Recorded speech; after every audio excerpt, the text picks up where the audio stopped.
Bueno, hola de nuevo. El propósito de este videotutorial es explicaros lo que sería la parte correspondiente a la inferencia estadística.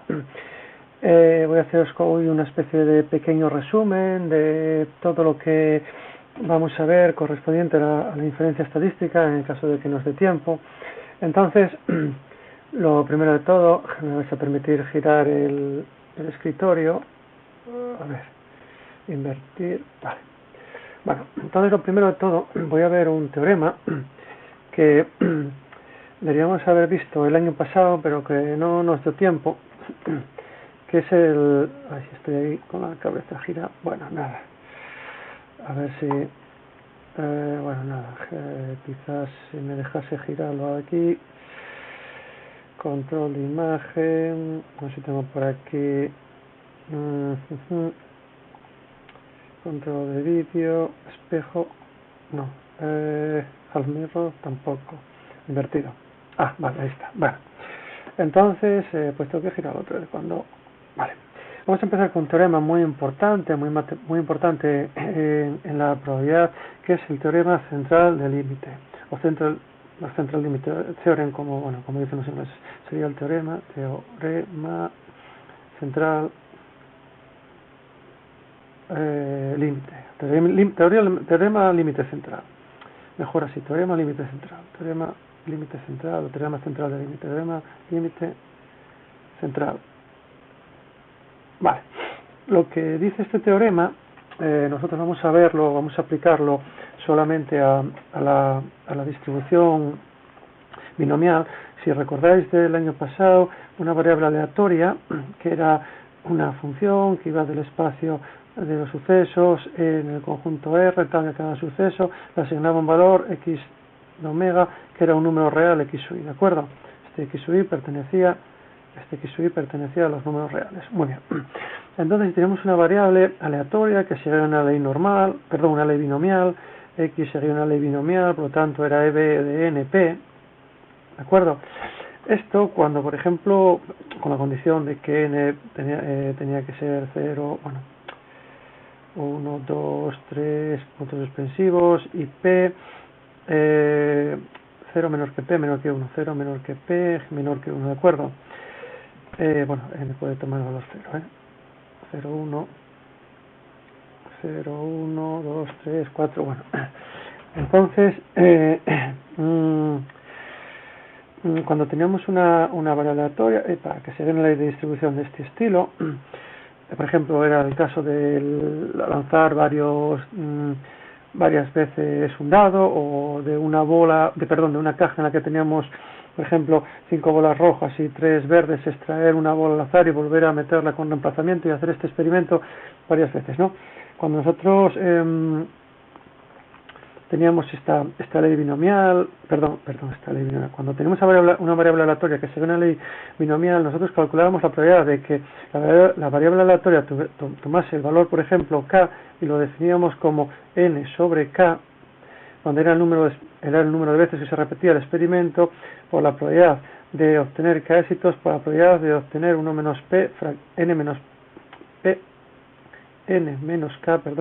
k fracasos, donde donde Q era igual a 1 menos P, ¿vale? Que daba la probabilidad de obtener un fracaso. Vamos a poner esto por aquí. Vale, entonces, una vez que teníamos esto, lo que veíamos o lo que estudiábamos era lo siguiente, que era que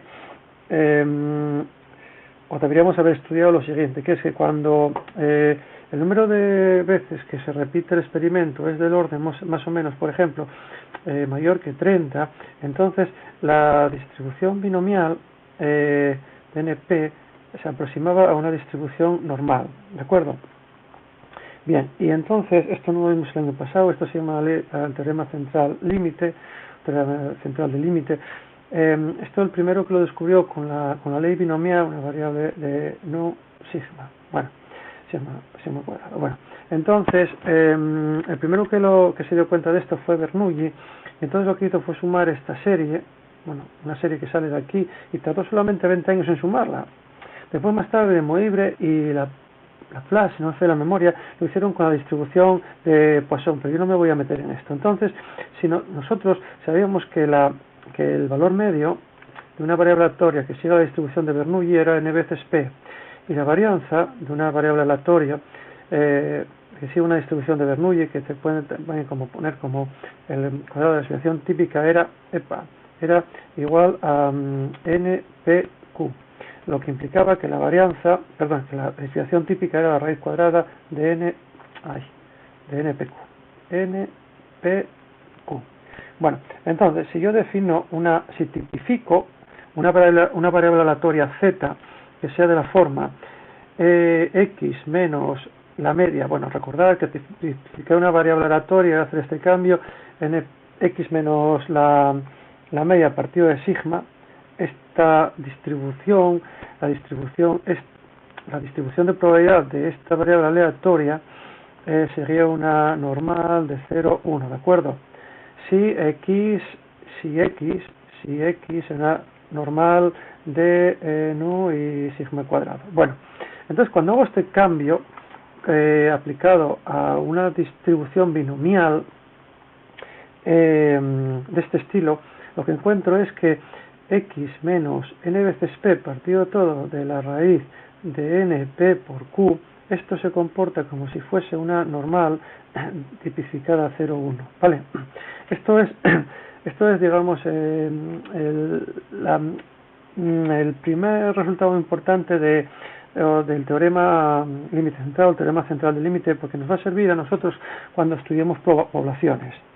El ejemplo de esto lo tengo por aquí en GeoGebra, lo que pasa es que ahora tengo que volver a girar otra vez la pantalla. A ver si lo tengo por aquí, si puedo hacerlo por aquí. A ver. Aquí, no, aquí. Tampoco aquí. Bueno, si yo tengo, por ejemplo, una distribución binomial con n igual a 21, ¿vale? Vamos a poner aquí, esto es digamos lo que sería el área entre los intervalos máximo y mínimo. Bueno, entonces, si yo tengo aquí una distribución binomial, que sería, a ver si puedo tachar el área, si pudiese tachar, no, a ver si me deja tachar el área, a ver, aquí está. La parte correspondiente a los rectángulos, al histograma, sería justamente la distribución que yo encuentro cuando analizo desde el punto de vista binomial. Pero cuando n es mayor que 30, si nos fijamos, cuando n es mayor que 30, lo que sucede es que la distribución binomial se acerca a lo que sería una distribución normal, y entonces el área bajo la curva, bueno, aquí habría que mover esto de aquí, que habría que ir hasta justamente el número máximo de subintervalos. En este caso, el área bajo la curva prácticamente se solapa con el área de los rectángulos, y entonces pasa justamente por el medio, y entonces lo que se dice que hay que meter por ahí una corrección que se llama corrección de continuidad, ¿vale? Cuando quiero aproximar la distribución binomial a la distribución normal. Entonces, cuando n es mayor que 30, podemos decir, cuando el experimento se repite un gran número de veces, podemos decir que la distribución normal es asintóticamente como una distribución normal. De hecho, el que sea asintótico tiene un nombre, es una convergencia, si no me falla la memoria, en distribución, y quiere decir que las distribuciones de probabilidad son muy parecidas las unas a las otras, ¿vale? Esto es, digamos, el resultado al que llegó Bernoulli, como ya os dije, después de sumar una serie en la que tardó 20 años en hacerlo. Bueno, entonces, nosotros cuando vamos a estudiar ahora empezaría, esto digamos que sería el punto de partida que necesitamos de lo del año pasado. Entonces nosotros en la inferencia estadística vamos a poner aquí inferencia estadística,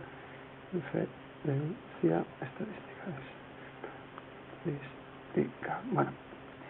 La inferencia estadística, nosotros lo que vamos a hacer va a ser estudiar una población. Entonces definimos lo primero de todo población. Una población. Una población para nosotros va a ser un conjunto de datos. ¿De acuerdo? Por ejemplo, aquí tengo un dibujín de una población. Voy a cambiar otra vez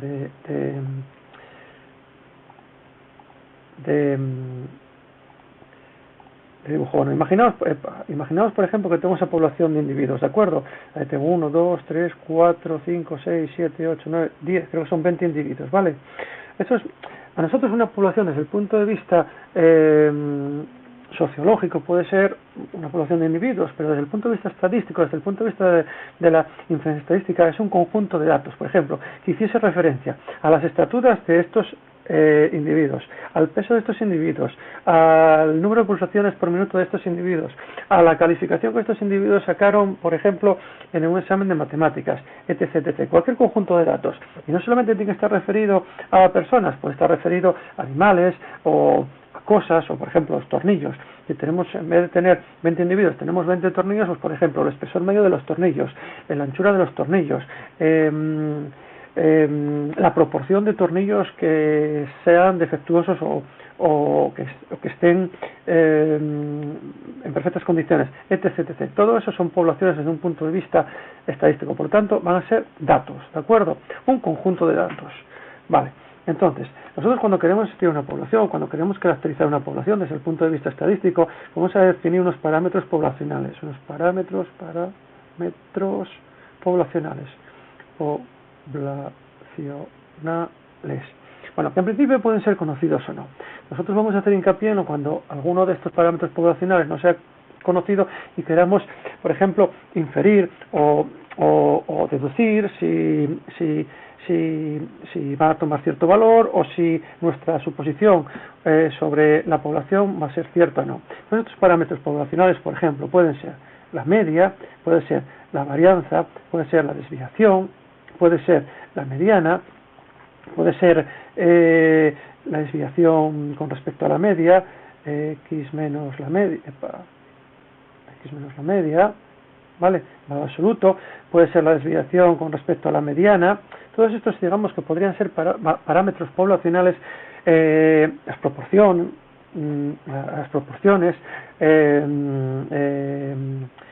sobre cualquier la proporción poblacional, etcétera. Estos son todos parámetros que pueden caracterizar a las poblaciones, ¿de acuerdo?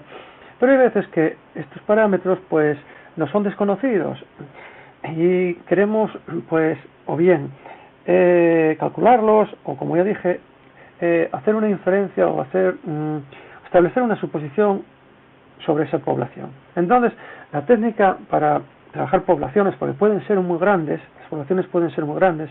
Por ejemplo, si tenemos pues la población, por ejemplo, las edades de una población, por ejemplo, como puede ser la española, que son unos 47 millones de habitantes, o el peso de medio, por ejemplo, de la población española. Bueno, pues entonces tenemos que trabajar con 47 millones de datos. Entonces, claro, trabajar con 47 millones de datos pues puede ser o muy costoso, hasta incluso puede ser imposible.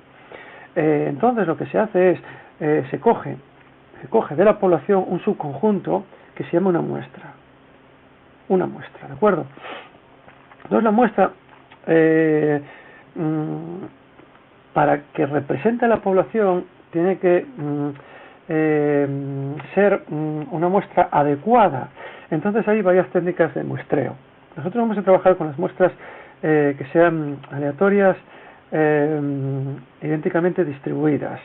Pero hay varios tipos de muestreo, como por ejemplo puede ser el muestreo aleatorio simple, que es, por ejemplo, yo cojo y digo, vale, pues mira, de esta población de 20 individuos voy a coger una muestra de tamaño 8 y que sea aleatoria y simple. Entonces quiere decir que elijo al azar 8 individuos de aquí. Digo, si por ejemplo que la muestra sea de tamaño 13, pues cambio y digo, pues esa es otra muestra aleatoria simple, cojo otra muestra aleatoria simple, cambio el tamaño por ejemplo 5.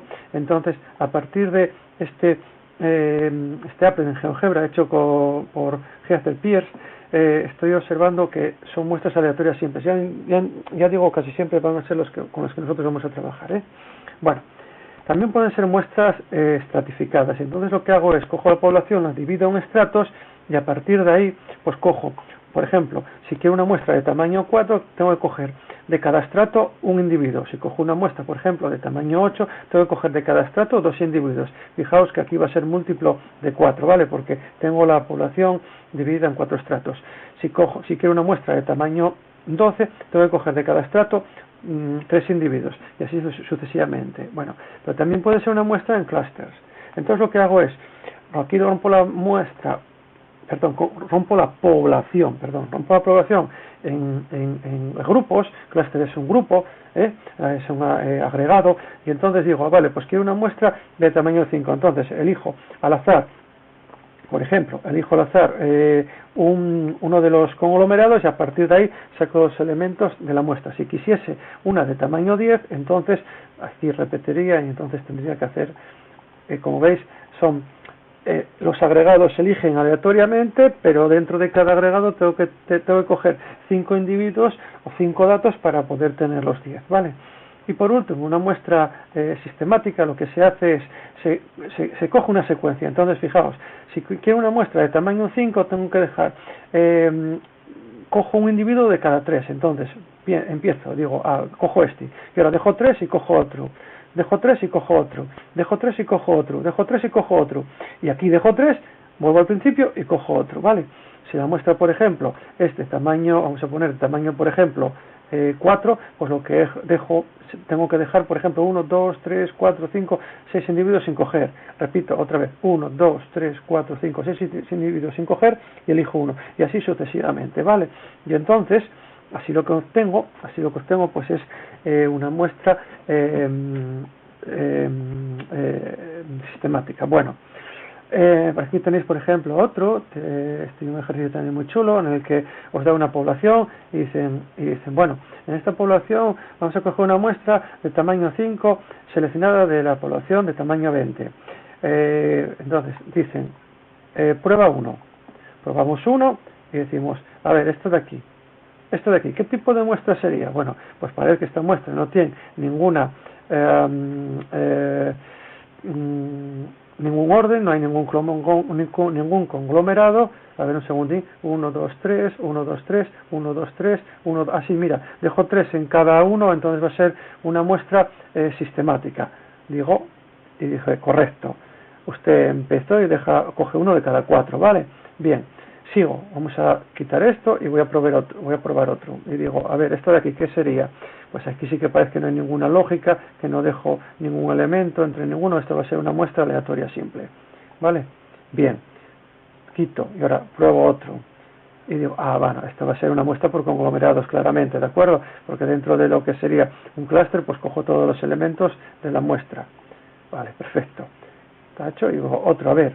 Esta de aquí, bueno, pues fijaos, aquí dentro de este conglomerado, dentro de este estrato, cojo uno, aquí cojo otro, aquí cojo otro, aquí cojo otro, pues este va a ser estratificado, ¿de acuerdo? ¿Vale? Y así, bueno, podéis ir vosotros probando cómo serían los distintos tipos de muestreos, ¿vale? Bueno, entonces, una vez que yo tengo una muestra, pues yo la voy a representar por el conjunto de x1, x2, x3, puntos suspensivos, xn. Para mí va a ser como si fuese un vector aleatorio. Va a ser un conjunto de variables aleatorias, ¿vale? Este conjunto de variables aleatorias van a estar por un muestreo, van a ser independientes unas de otras e idénticamente distribuidas. Bueno, muy importante, no valdría también si no fuesen idénticamente distribuidas, pero bueno, yo de momento en eso no me voy a meter. Entonces, cada una de estas, cada x sub y, va a tener, por ejemplo, una media nu y una varianza, por ejemplo, sigma cuadrado. Eso es una condición que yo voy a imponer según lo que acabo de decir ahora, ¿vale? Según lo que yo acabo de decir ahora. Bueno, insisto, esta muestra proviene de una población que yo en principio desconozco. Nosotros en este curso vamos a trabajar generalmente con poblaciones que vienen de distribuciones normales, por lo tanto van a ser proporciones, y por poblaciones que vienen de distribuciones normales. Y dentro de las poblaciones que provienen de distribuciones normales, nosotros vamos a analizar la media muestral y vamos a analizar la diferencia de medias muestrales, si no me falla la memoria. Si quisiésemos analizar la varianza, pues entonces nosotros tendríamos que coger y estudiar otra distribución de probabilidad que se llama la chi cuadrado, pero eso de momento yo no me voy a meter, porque creo que con lo que os estoy contando va a ser suficiente. Bueno, entonces, vamos a ver, yo tengo entonces una población que desconozco. En principio, tengo una población, ¿vale? parto de una población,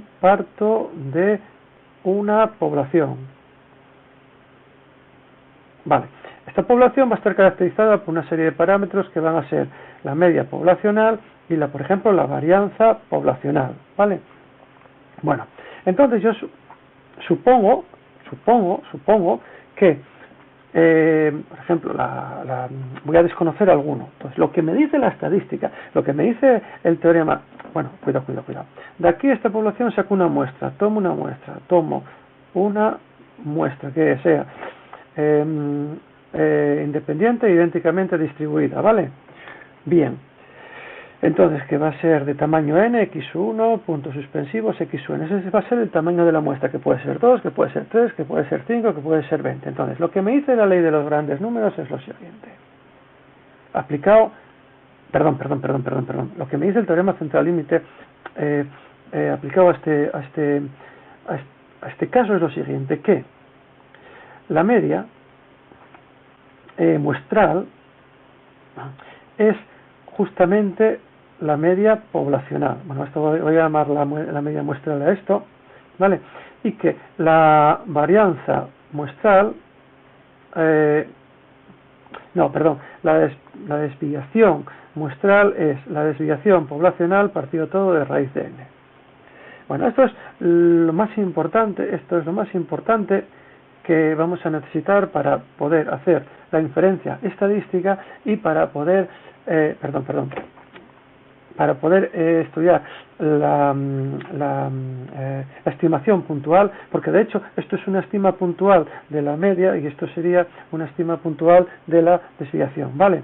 Bueno, entonces esto me va a servir a mí después para poder hacer estimaciones a través de intervalos de confianza, que se llama, son dos tipos de estimaciones, que son la estimación puntual y la estimación por intervalos de confianza. Entonces, en la estimación puntual, yo lo que cojo es un estadístico. Un estadístico se suele representar por t de x, que es cualquier función de los datos de la muestra. Esto es un estadístico, que me va a servir a mí. Esta función de los datos de la muestra me va a servir a mí para estimar o para aproximar o para encontrar parámetros poblacionales, ¿vale? Y entonces, según esto, como yo saco una muestra, esta muestra va a tener una función de probabilidad, que es la función de probabilidad de la muestra, ¿vale? Que se llama distribución muestral. Bueno, entonces, vamos a ver cómo vemos esto a través de un ejemplo. Entonces, imaginaos, por ejemplo, que yo tengo aquí, por ejemplo, tengo una muestra que en principio no parece que tenga mucho sentido, pero yo digo, vale, tomo de esa muestra tomo de esa población, esto es una población, cuidado, esto es una población. Tomo de esta población una muestra de tamaño 1. Bueno, pues si tomo una muestra de tamaño 1, en principio no me va a decir mucho. Pero si tomo una muestra de tamaño 2, si tomo una muestra de tamaño 2, aquí tenemos una muestra de tamaño 1, ven que se superpone, es prácticamente la misma población. Pero si tomo una muestra de tamaño, por ejemplo, 10, vemos que de esta población, vamos a quitarla de tamaño 2, si de la población inicial, que era en principio esta, tomo una muestra de tamaño 10, vemos que cada vez se va concentrando más en torno al valor medio de esa muestra. Si tomo una de tamaño 30, entonces vemos que esa muestra que saqué de tamaño de 30 de la supuestamente población, vemos que se están concentrando todos los valores en torno al valor que tenía que ser el valor central, en este caso sería la media, ¿de acuerdo? Por lo tanto, la media muestral va a ser la media poblacional. Y la varianza, la desviación, si lo hago como varianza, la varianza muestral sería la varianza poblacional partido de n, sería elevarlo todo al cuadrado, ¿vale? Pero aquí como estoy calculando la desviación, pues sería la desviación poblacional partido de n. Esto se ve muy bien, se ve mejor cuando tomo distribuciones normales. Fijaos, voy a coger una, vamos a quitar estos áreas un momentín. De momento los áreas estos no me preocupen. Yo cojo una distribución normal, esta distribución normal tiene media 30 y desviación vamos a poner 2, ¿vale? Vamos a poner 2. una desviación, que es la línea azul. Tengo que la curva normal tiene media 30 y desviación 2, que es esta curva azul de aquí. Bueno, pues si yo ahora cojo imaginaos que es una población normal, pues por ejemplo una población de media 30 y de desviación 2, pues por ejemplo, media 30, pues qué sé yo, pues treintañeros de un grupo de 50 amigos, ¿no? Por ejemplo, pues uno puede tener 29, otro puede tener 28, otro puede tener 32, otro puede tener 31, vamos a suponer que es una distribución normal y que lo representa esta curva azul. Bueno, si yo saco una muestra de tamaño, si saco una muestra de tamaño 2 o tamaño 1, pues bueno, prácticamente es la propia población. Pero a medida que hago una muestra de tamaño n, si os fijáis, por ejemplo, aquí en 8, vemos que esta gráfica, a ver si me dejase, no me dejamos a poner una muestra más pequeña. Ahí, por ejemplo, si es una muestra de tamaño 5 de esta población, vemos que la media de la muestra coincide justamente con la media de la población y la varianza de la muestra, la desviación de la muestra coincide con la desviación de la población dividido el tamaño de la muestra. ¿Veis que se estrecha? Si cojo cada vez más un tamaño mayor de la muestra, vemos que justamente esta, por así decir, distribución normal se hace lo que matemáticamente se llama una función de distribución tipo delta, ¿vale? Pues entonces lo que estamos haciendo con esto justamente es decir que la variable aleatoria z, que sería x menos nu, donde x es la media muestral menos nu, la media poblacional dividido de sigma partido de raíz de n, esto se comporta como si fuese una distribución normal 0, 1, ¿vale? Esto es, digamos, lo que sería la ley de los grandes, el teorema central límite aplicado al caso de la estadística inferencial. En el caso de que estuviésemos estudiando las proporciones, entonces lo que hay que hacer es, sabemos que en este caso la z sería igual a x menos n p partido todo de la desviación, que es raíz de npq dividido de esto sería dividido de raíz de n. A ver, esto sería un segundín, que esto sería, a ver, np, que sería la proporción, bueno, no, perdón, porque todas son de tamaño n, y entonces esto sería raíz de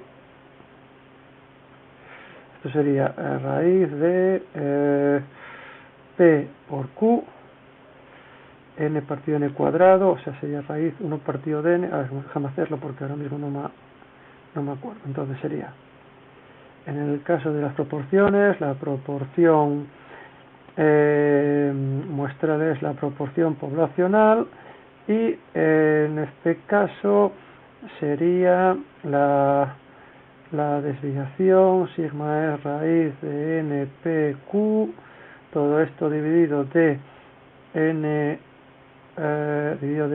por lo tanto esto es el n, lo meto dentro, sí, al meterlo dentro me queda raíz de pq partido de n, justamente, raíz de pq partido de n, todo esto menos p. Bueno, no sé si me estoy haciendo de memoria, igual meto la pata, porque no tengo aquí ningún libro. Y por último, cuando quiero comprobar dos poblaciones, tengo una población x1, x2, puntos suspensivos, x sub n, ¿vale? Y sub 1, y sub 2, puntos suspensivos, y sub n. No tienen por qué tener el mismo tamaño.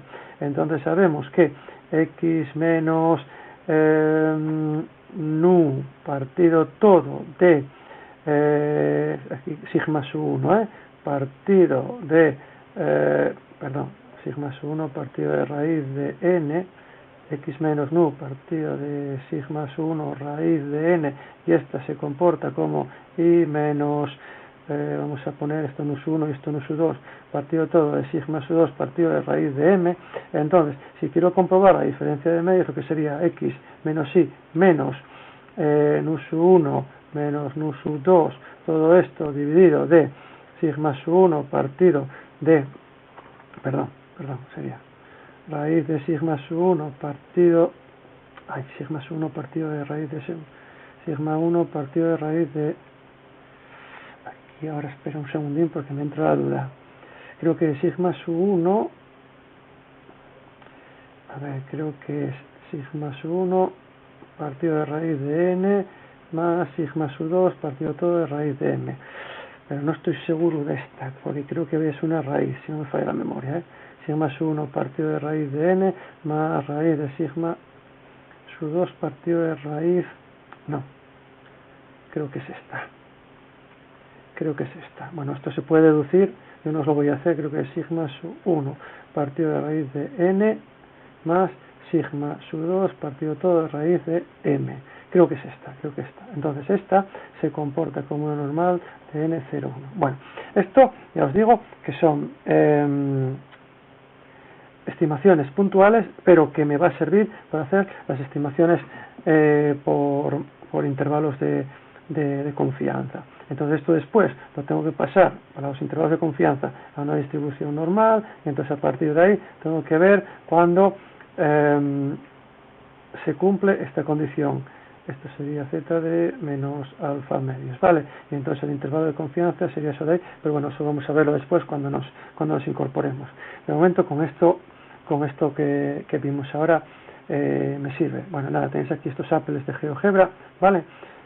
Entonces podéis ejecutarlos vosotros. Estos dos, este es el de GeoPierce y el otro, si no me falla la memoria, es bueno de este autor de ahí, Zencosware, no sé qué será.